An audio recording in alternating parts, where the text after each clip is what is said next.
Welcome दोस्तों। आज हम लोग पुनः वर्ग वर्गमूल अध्याय 2 में चलते हैं, जो कि कक्षा 8 की है। आज हम लोग एक नए प्रश्नावली की ओर चलेंगे, प्रश्नावली 2.2 की ओर चलेंगे। तो प्रश्नावली 2.2 को शुरुआत करने के पहले कुछ आवश्यक चीज़ों को हम लोग जानते हैं। हम लोग इस अध्याय को जानने से पहले थोड़ा सा पुरानी चीज़ों को चर्चा कर ले। जैसे कि हम लोगों ने कक्षा 6 में त्रिकोणीय संख्याओं जिनके बिंदु प्रतिरूप त्रिभुजों के रूप में व्यवस्थित किए जा सकते हैं के बारे में पढ़ा है।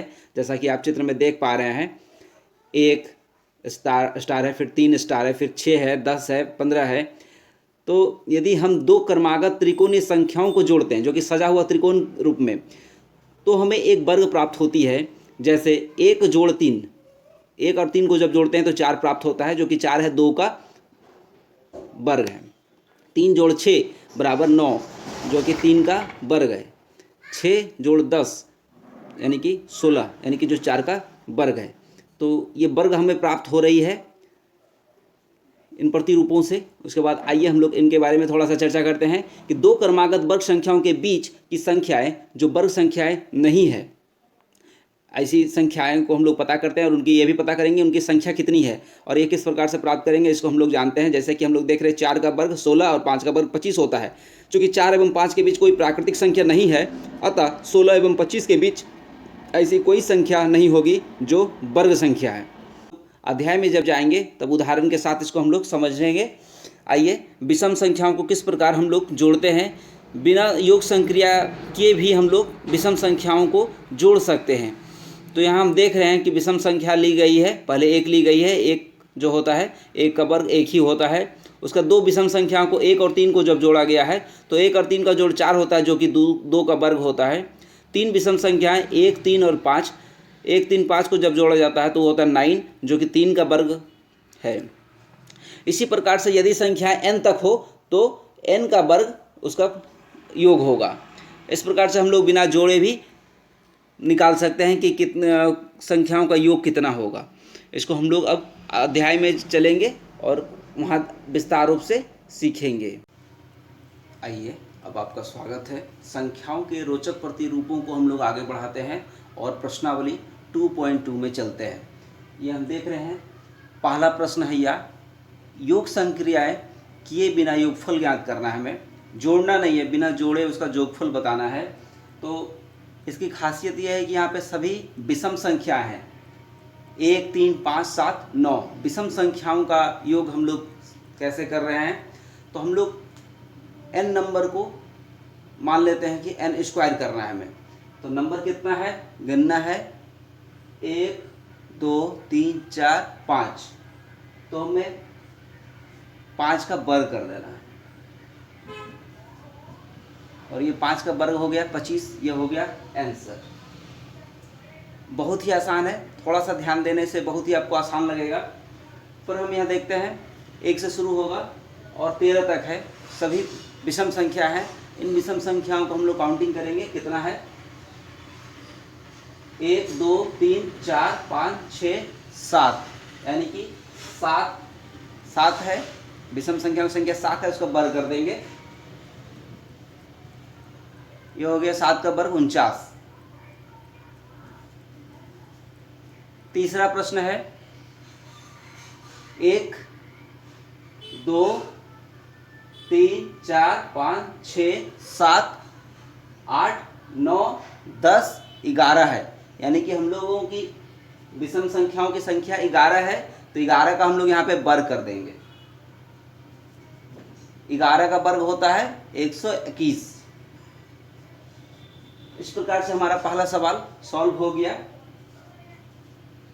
अब अगले प्रश्न की ओर हम लोग चलते हैं।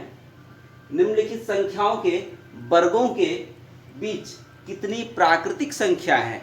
जो नीचे संख्या दी हुई है इनका वर्ग करना है और वर्ग करने के बाद उनके बीच कितनी प्राकृतिक संख्या है ये बताना है।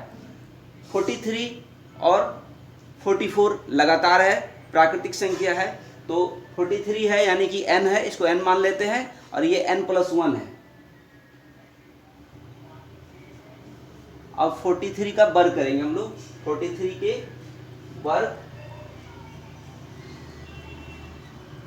और 44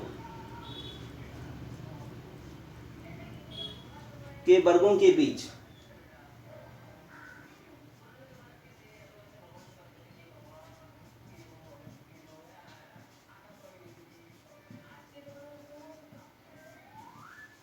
तो अभी हम लोग जान चुके हैं कि दो प्राकृतिक संख्या जो कि लगातार हो, दो लगातार प्राकृतिक संख्या के वर्गों के बीच की संख्या 2n होती है। 2n, जहां n जो होती है वो हमारी n ये है, इसको हम लोग n मान लेते हैं और इसे n+1 ये समझाने के लिए लिखा गया है। ये n हो गया और ये n+1, तो n यानी कि 43 है।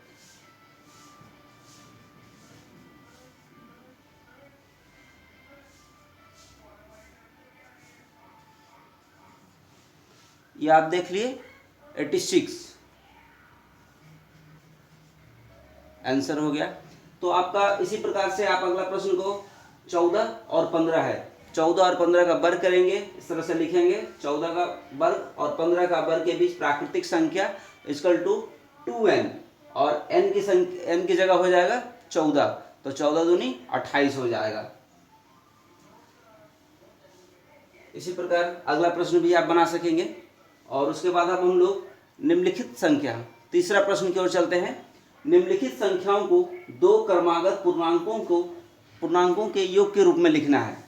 तो 23 का वर्ग है, 23 का वर्ग हम लोग कितना करेंगे? 23 का वर्ग हम लोग जानते हैं कि 529 होता है। इनका वर्ग होता है 529। इसको दो क्रमागत पूर्णांक संख्या में बदलना है जो कि लगातार होना चाहिए। तो इसको आसान तरीका इसको बनाने का क्या है कि हम 2 से इसको भाग कर देते हैं। 2 से जब हम भाग देंगे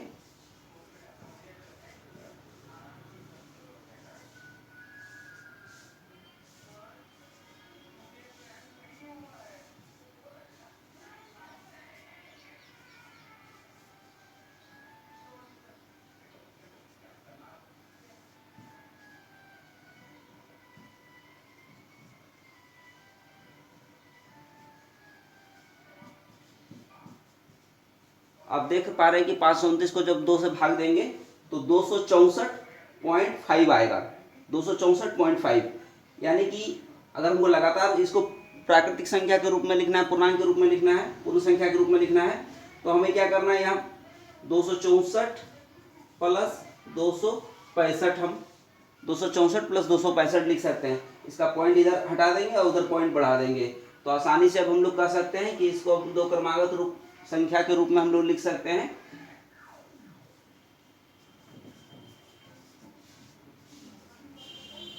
(264 प्लस 265). इसी प्रकार अगला प्रश्न को करते हैं हम लोग।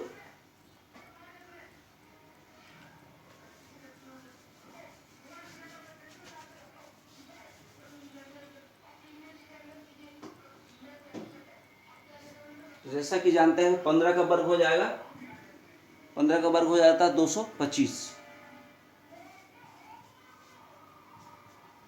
इसको भी हम लोग 2 से भाग करके 2 बराबर भाग में बांट लेंगे जो एक दूसरे से लगातार होगा।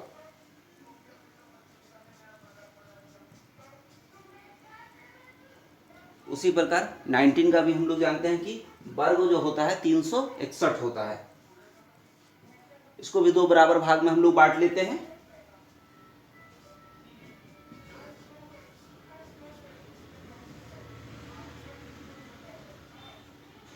ये हो गया निम्नलिखित संख्याओं के दो क्रमागत पूर्णांक के योग। 2 क्रमागत है और पूर्णांक इसको जब जोड़ेंगे तो ये हमारा इसके वर्ग के बराबर आ जाएगा। तो इस प्रकार से हमने इसको सॉल्व कर लिया। यहाँ पे हमारा ये अध्याय समाप्त होता है। धन्यवाद।